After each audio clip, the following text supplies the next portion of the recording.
the day the Earth died, when the core turned to ice. The global scientific community had predicted the cooling of Earth's core would take billions of years. They were wrong. At 1400 hours Zulu time on an otherwise unremarkable Tuesday, the inner core, the heart of our world, instantly solidified. The change wasn't heralded by a bang, but by a chilling, pervasive silence. Dr. Eris Thorne, a seismologist tracking the planet's magnetic fields from a remote Antarctic station, was the first to realize the true catastrophe. His equipment, which moments before had shown a vigorous, swirling magnetic field generated by the molten outer core, flatlined. The magnetosphere, the invisible shield that protects all life from lethal solar radiation, was gone. The immediate consequences were swift and horrific. First, the tectonic plates seized up, grinding to a violent, final halt. This created a mega-quake surge that leveled coastal cities globally, but the worst was yet to come. With no heat to drive the mantle's convection, all volcanoes instantly went extinct, and geothermal energy vanished, plunging vast regions into darkness. The atmosphere, now unprotected, began to be viciously stripped away by the powerful solar wind, turning the sky a sickly, pale yellow-orange. The real killer, however, was the raw, unfiltered cosmic radiation that swept across the surface, condemning every living organism to an agonizing, slow death by radiation poisoning. Earth was becoming Mars only instantly.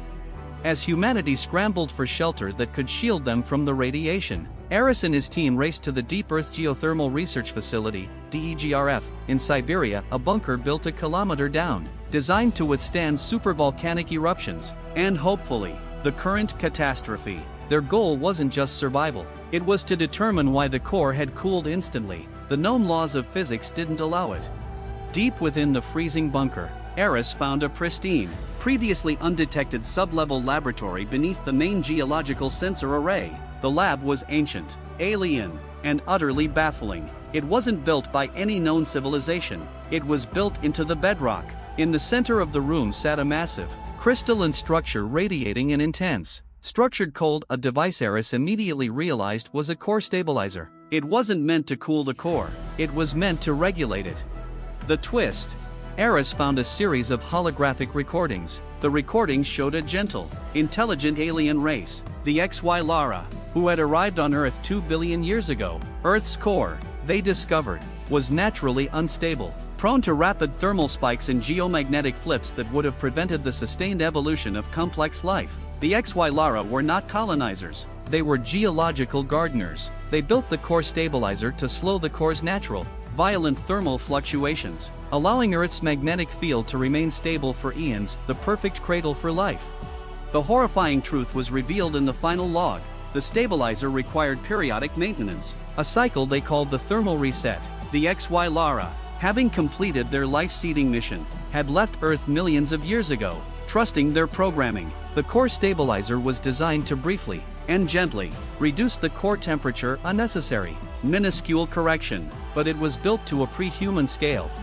The twist: the vast, global surge of human infrastructure, the millions of kilometer-long fiber optic cables, the deep-sea sensor arrays, the subterranean mining operations, and the massive, continuous magnetic fields generated by our modern power grids had created an unforeseen interference pattern. When the stabilizer initiated its gentle thermal reset cycle, the accumulated, constant magnetic noise of the entire human technological civilization interacted catastrophically with the device. It didn't perform a gentle cool down, it instantly short-circuited and performed a full, instantaneous thermal dump, freezing the core solid.